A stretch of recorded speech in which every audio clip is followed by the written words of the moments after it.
and we're very honored to have him here today. I had the privilege of meeting Seth at our latest incentive trip to Hawaii. It was so awesome talking with him and taking away some great nuggets of wisdom. You know, I heard a statistic yesterday by the DSA, which is the Direct Selling Association, that said 63% of Gen Ys were open to look at an opportunity to make additional money within the next 12 months. That's so incredible. That basically means that 63% of Gen Ys are open to what we do. So we're absolutely stoked to have a Gen Y joining us here today to share his knowledge onto us. I'm going to hand it over to Seth now so we can get started. Please, everyone, give a warm welcome to Seth Campbell. Brandon, thank you, man. I really appreciate it. Can you hear me okay? Yeah, all good. Audio's good? Wonderful. Yep. Sometimes it's good, sometimes it's not, but it is amazing that you're in Australia. You're not even in the same day as me. It's Thursday for you, isn't it? Yeah. You're literally on the other side of the planet, and here we are talking face to face. Isn't that neat?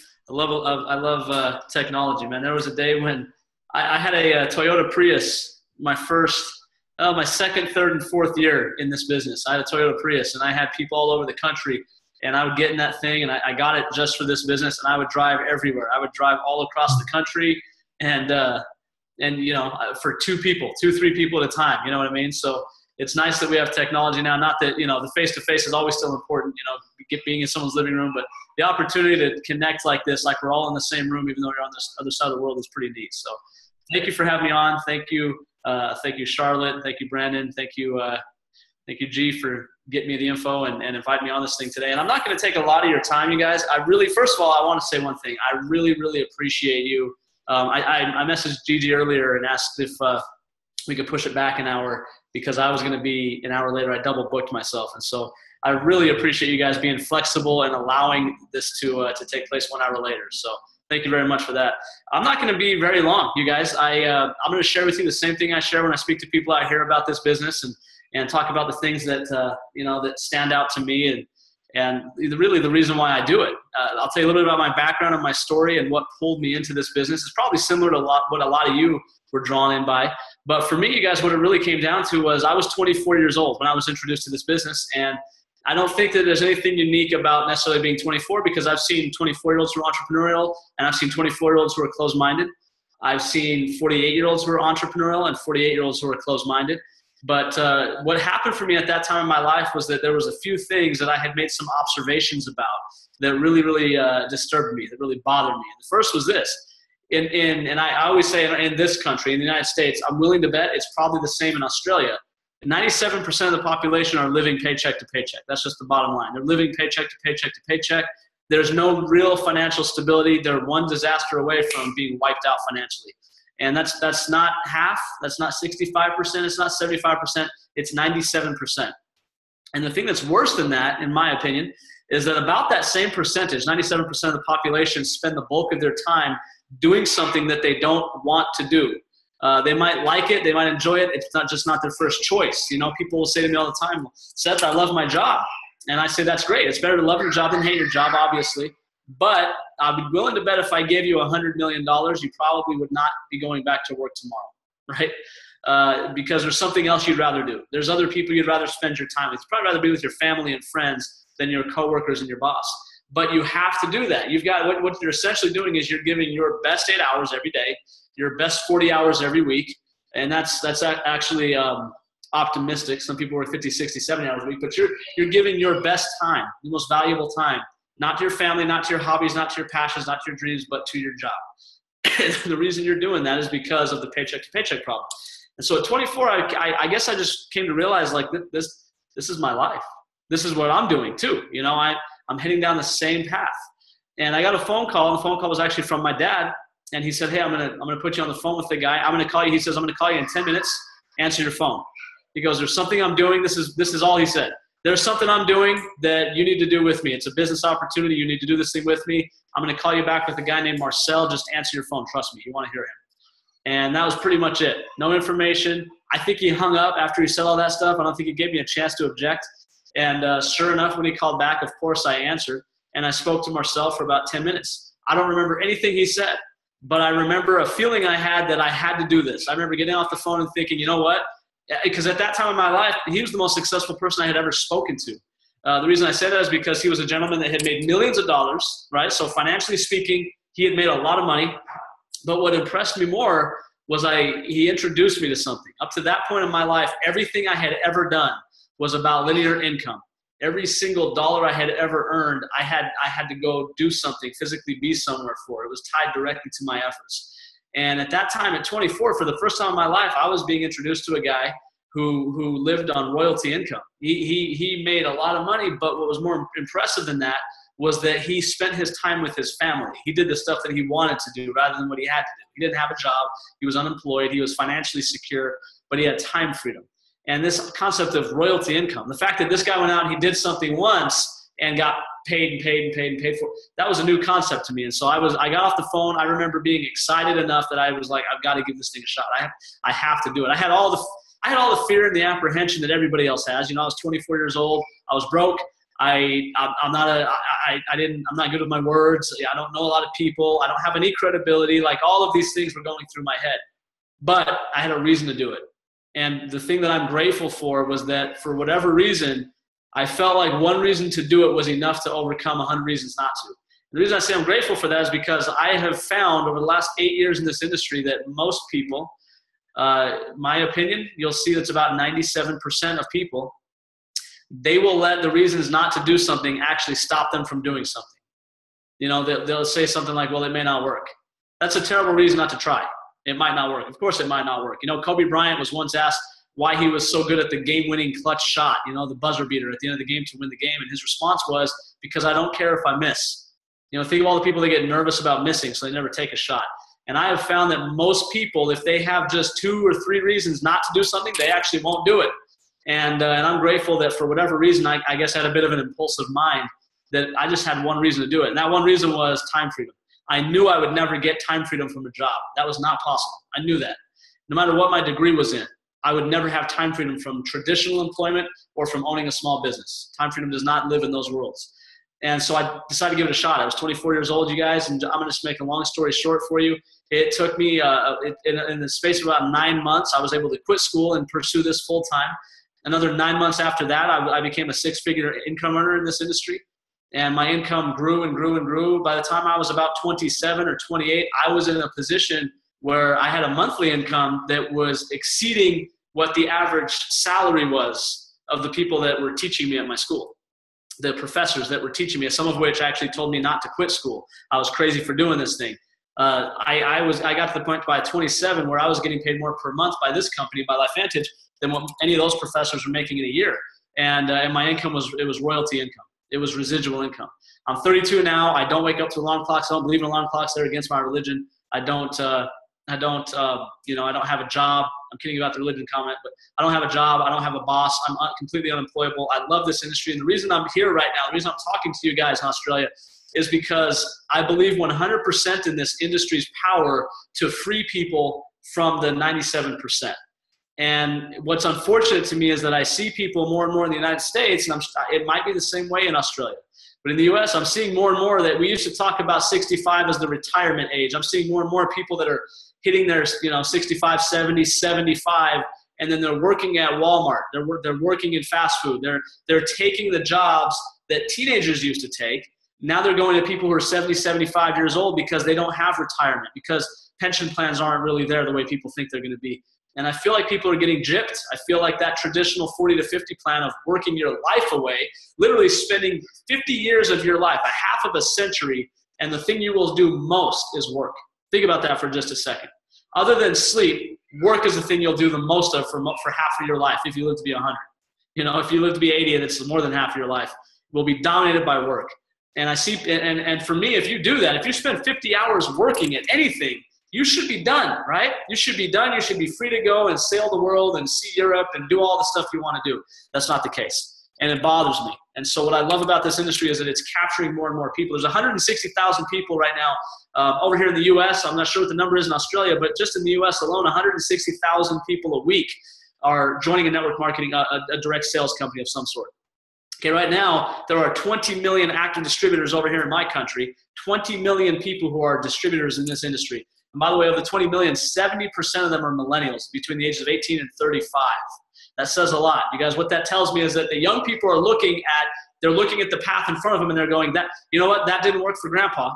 Grandpa worked for 50 years and he had nothing to show for it. He worked for 50 years. He worked hard. He was a good man. And then when he retired, mom and dad had to take care of him financially. I'm not doing that. That's not my path.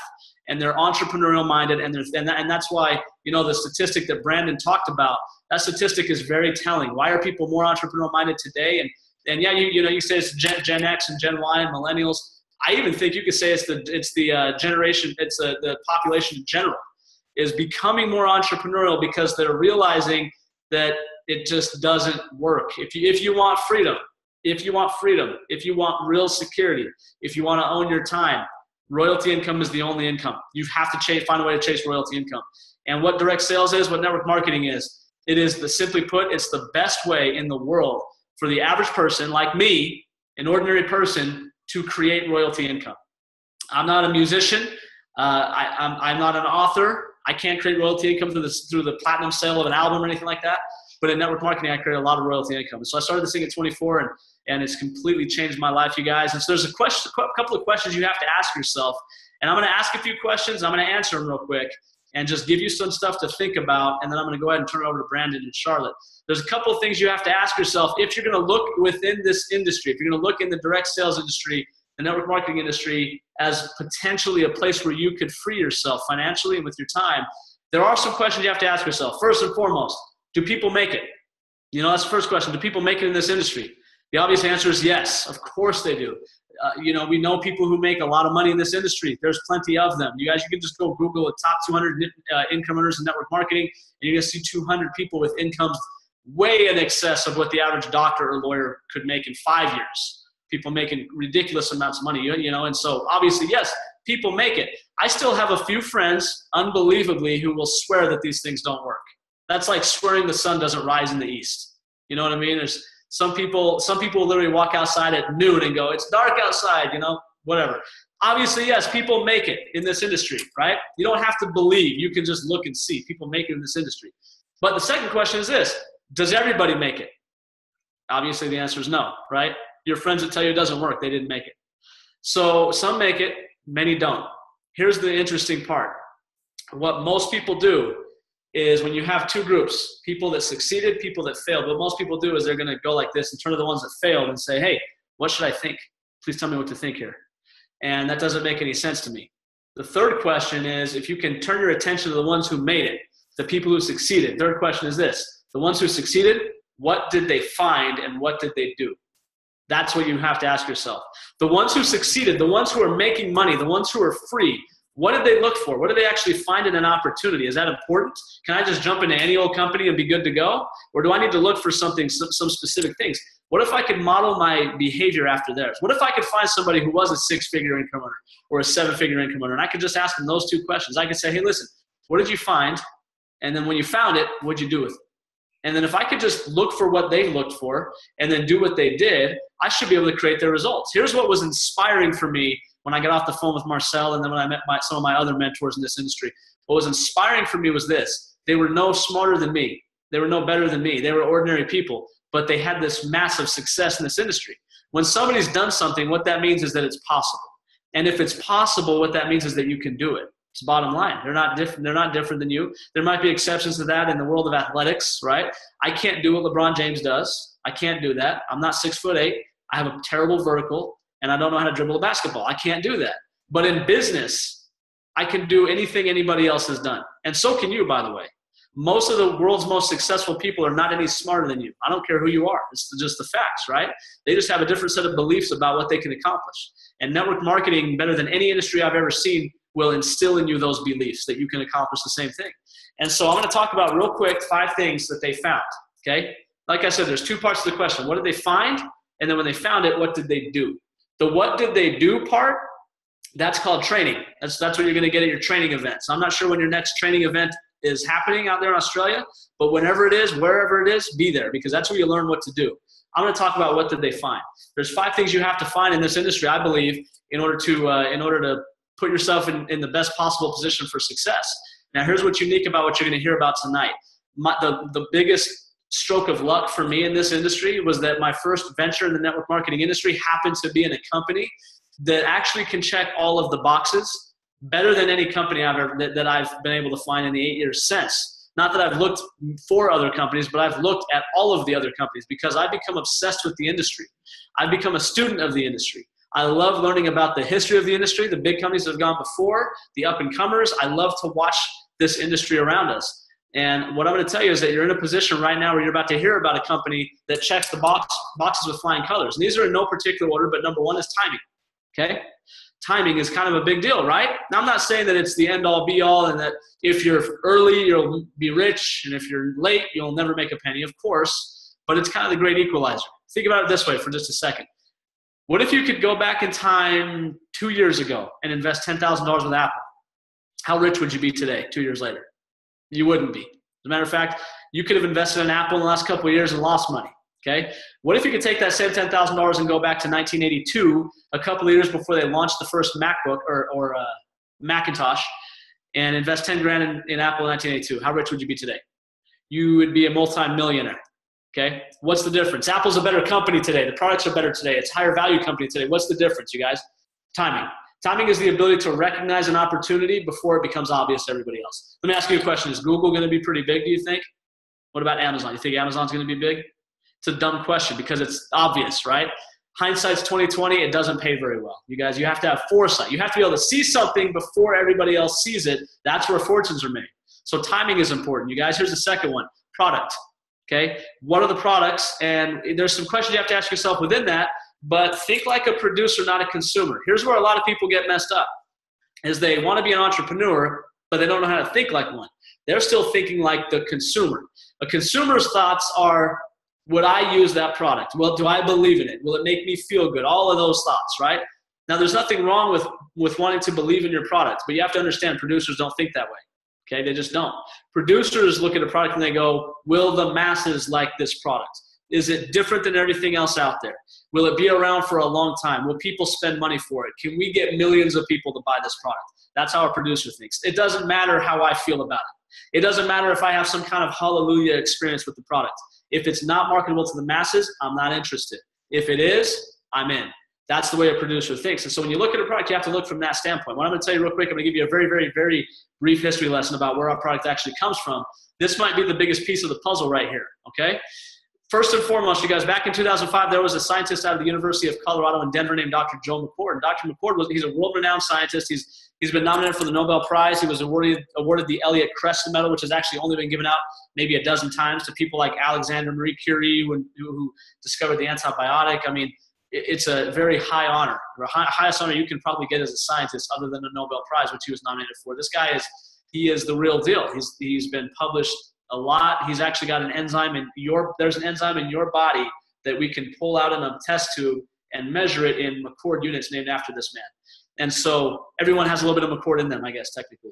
But anyways, he, with a couple of other gentlemen, Dr. McCord and a couple of other gentlemen, developed a product, 5 all-natural ingredients that did something that's never been done before. Now, I want you to understand, again, being in front of a growth curve, I want you to think about what happens when industries are disrupted. I'm going to take a slight sidetrack, okay? When was the last time you were in somebody's house and they had to get up and go answer the phone that was on their wall? When was the last time you actually saw that, like a landline? When was the last time you put quarters into a payphone? Okay? It's funny because, you know, the point I'm making obviously is that this thing right here, the smartphone, has completely disrupted the telecommunications industry. So much so that now it's to the point where if I see somebody texting on their phone and they're actually pushing like real buttons, I'm like, man, how old is that phone? Goodness gracious, you know, we don't even have buttons anymore, you guys. It's all touchscreen. And so it's amazing how much things have changed. Because I remember the day when I used to have to grab the phone off the wall, and if there was a girl that I liked, I had to call her house and talk to her dad, which always sucked. He'd be like, hi, is so-and-so there? And he's like, who's this? You know, and he'd ask you how your day is going. You're like, never mind, you'd hang up. And so that it's just how telecommunications have changed, and just because the industry has completely been disrupted by this right here, by the smartphone, okay? Who do you think made the most money when that happened? People who knew about it before it was obvious to the rest of the world, right? And so Tens of billions, that's with a B, tens of billions of dollars being spent on antioxidant supplements. The anti-aging industry is a really big industry, you guys. It's not a small industry. Tens of billions of dollars are spent on antioxidant supplements, okay? Here's the kicker. They don't actually do much by way of anti-aging. There's value and benefits to antioxidant, and there's plenty of good supplements out there. But they're marketed to be an anti-aging product, and they can measure your blood, and it doesn't make a difference, okay? We know that. There's actually a book called The Antioxidant Myth that covers that and breaks it down. Dr. McCord discovers a product, helps develop a product, 5 all-natural ingredients, none of which do anything remarkable on their own, but they found these 5 ingredients together, they have the synergistic effect where they actually do something completely different. It's not an antioxidant supplement. It's a nutrigenomic. Nutrigenomics is a study of how nutrition can actually affect your genetics. Fascinating stuff. So here's what this thing does. You put this pill in your mouth, and it actually turns on a gene in your body. You have a gene in your body that's off. It's dormant. This thing turns it on. It's not always. It's on when you're a kid. Kids grow, but they don't age. But as we become adults, this gene kind of turns itself off. This pill turns it back on. And now all of a sudden he found that after, and this is his claim he made, after 30 days on this product, you can't distinguish between an 80-year-old and a 20-year-old by looking at their blood. That's remarkable, you guys. It's never been done before. Immediate skepticism from everybody because it's never been done before. Therefore, it must be impossible, right? It must be impossible to actually take an 80-year-old and have them aging at the rate of a 20-year-old. There's no way that's possible. ABC Primetime is it's a United States news, major media outlet. And they decide we're going to do an investigative report. So they show up with a camera crew and a guy named John Quinones, who's a nationally recognized television host. They pull his blood, got the blood of a 50-something-year-old man, and then they put him on Protandim for 2 weeks. And after 2 weeks on this product, they draw his blood again on national television, and guess what? He had the blood of a child, okay? It actually worked for the first time ever in a human being. As a result of that, you guys, major medical universities started to come forward. We had places like Harvard Med School, the American Heart Association, the National Institute of Aging come out and fund their own independent studies validating what this thing does. You guys, to put it very, very simply, rather than going into all these different studies, say, here's what I'm going to tell you. Right now in the realm of anti-aging, which is an industry of tens of billions of dollars, right now, you guys, we have the iPhone, and everybody still thinks payphones are the only way. This is an industry disruptive technology, and over the next 10 years, it will become obvious that Nerf2 is the way to go. As a matter of fact, there's already major pharmaceutical companies funding studies on how to create drugs that are Nerf2 activating drugs. You guys, and right now there's one nutritional supplement in the world that's actually clinically proven to activate that gene in your body. It's a really big deal, you guys, and it'll be kind of obvious in 10 or 15 years. Not so much right now. And so that's the second thing you have to look at as product. It kind of ties into the first one, timing, right? When you have something that is a breakthrough that nobody knows about yet, that's kind of a big deal. The third one you have to look at is compensation. How much will I actually get paid? How much does this thing actually work? Now, I don't have a whiteboard. I can't break down the comp plan for you, but here's what I'm going to do. I'm going to invite you to get with the person that got you here and ask them to see the income disclosure statement. As a publicly traded company, we actually disclose how much money the average person makes at each rank. Okay, we've got 12 ranks in the company. I'm going to hit I'm going to hit some of the kind of mid ranks, 4, 5, and 6. Okay, 4, 5, 6, and 7. The average Pro 4 in this company makes about $1,000 a month. How many of you an extra $1,000 a month of mailbox money would make a difference? Okay, the average 5 is over $2,000 a month. The average 6 is making over $5,000 per month. This is royalty income, you guys. You don't get up and go to a job for this. This money is attracted to you. It comes to you. The average 7 is making almost $11,000 per month, you guys. These are significant incomes, but here's what's more significant. I didn't say 9 and 10 and 11 and 12. I said 4, 5, 6, and 7. What's different about us as a company, you guys, aside from the fact that we have a scientifically validated breakthrough product, you guys, what's different about us as a company is that we don't pay large sums of money to the top 2 ranks at the expense of everybody else. We pay a ton of money in the middle, which means you don't have to wait until you're some high rank before you're making good money. For a lot of people, 3, 4, 5, 6, 7, 8, 9, 10 grand a month is plenty of money. And you could be at a rank where nobody in the company really even knows your name yet and still be making significant money. So that's the third thing you have to look at is compensation. Number 4, is it something I can do? What's the system? Is it something that's easy? Is it something that's simple? Is it something I can do? Because the bottom line is, you guys, if it's really, really, really hard, if it's complicated, then nobody can do it. Let me give you a couple of numbers real quick that'll blow your mind, all right? I went out and I talked to probably about 300 people about this opportunity because I was excited about it. I've talked to 300 people. 300 people I've talked to, I'd venture to guess somewhere between 40 to 50 actually wanted to do the business. So I took about 250 rejections, and I got about 40-something signups, enrollments. That's not a lot. Now, here's the crazy part. Of the 40 to 50 people that enrolled, maybe a half a dozen of them actually worked, right? People enrolled, and then, it was a hobby for them. Half a dozen worked. Not very successful, guys.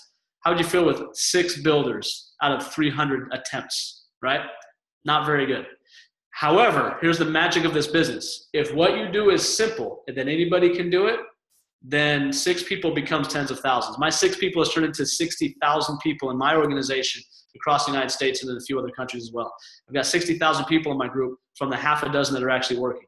That's the magic of that simplicity thing. Now, let me ask you a question real quick. What if I told you that here's what you got to do? What if I told you that you have to have somebody watch a Zoom like this? What if your job is not to be a salesman, but to be a connector? Because here's what we've got. We've got something that nobody knows about, okay? We've got the smartphone of anti-aging. We have a population of hundreds of millions of people that need to know about it and don't know about it. What if you just have to be a connector? Connect people to the information. Pick up the phone and say, hey, Mark, listen, dude, I'm going to send you something. You need to watch it. This is going to blow your mind. I'm going to send you a little webinar link. Dude, just watch this. It's going to blow your mind. All right? I'll chat with you after. What if it was that simple? Okay? You just connected people to the information. Okay? Now, there's ways that we do this thing, and I'm not going to go into that. That's the training portion, but here's what I will tell you. That my numbers are proof that if you do it in a simple way, anybody can do it, and a few will turn into a few thousand. So that's the fourth thing you have to ask. Is there a system? Is there a company here that's going to back me up? We're a publicly traded company. We have a system. We've got leaders. We've got an incredible corporate staff, and we have a training program, you guys, that'll show you the track you have to run on to make this thing work. But when all 4 of those things are in place, when you've got timing on your side, you've got a breakthrough product, when you've got an incredible and fair compensation plan, and you've got a team that's going to back you up and teach you how to do it and help you do it, when all those 4 boxes are checked, the 5th thing you've got to find, the 5th element is you. Okay? Are you right for this? The first 4 tell you, is the opportunity right for me? The last one tells you, am I right for the opportunity? What do I mean by that, you guys? What I mean by that is, I'll put it to you this way, okay? I can't see any of you guys except for Brandon and Charlotte, but those of you that are sitting out there, I want you to take just a minute, close your eyes if it helps, and picture what your life would look like if time and money was not an issue, okay? If you had enough money that it was more than you could spend today, that you didn't have to think and worry about the dollars in your bank account, and you were unemployed because of the money you had, so time is also not an issue, what would you do tomorrow? Okay, who would you spend your time with? Where would you go? Okay, picture what life actually looks like when you don't have to do anything, but you've got plenty of money on the back end. What does life look like? And when I tell people, as I say to people, that's your dream life right there. That's actually the life you're supposed to live. The cubicle life is not why you were sent here.